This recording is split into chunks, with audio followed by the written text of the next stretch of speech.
অনুসন্ধানকালে দেখা যায় যে 17টি প্রজেক্টের প্রায় 2000 কোটি টাকা লোপাট করা হয়েছে। তার মধ্যে আমরা অগ্রাধিকার ভিত্তিতে 8টি প্রকল্প নির্বাচন করি এবং মাঠ পর্যায়ে এই প্রকল্পের কাজের পরিমাপ প্রকল্প যাচাই করি। পরিমাপ এবং প্রকল্প যাচাই করে দেখা যায় যে 8টি প্রকল্পের প্রায় 400 স্কিমের কাজ না করেই 1073 কোটি টাকা লোপাট করা হয়েছে।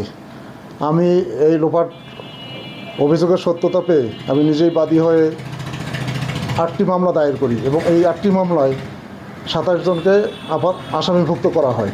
তদন্তকালে আরও অন্য কারো সংশ্লিষ্টতা পাওয়া গেলে আমরা তাদেরকেও আসামিভুক্ত করব এবং বাকি 9টি প্রকল্পের অনুসন্ধান চলমান আছে এবং এই অভিযোগের সত্যতা পেলে আমরা পরবর্তীতে আরও মামলা দায়ের করব। দিনাজপুর 2 আসনের সাবেক সংসদ সদস্য, তার 4 ভাই, ভাইয়ের ওয়াইফ, এরাই মূলত ঠিকাদার এবং তাদের হিসাব অ্যাকাউন্টের মাধ্যমে এই টাকাটা লোপাট করা হয়েছে।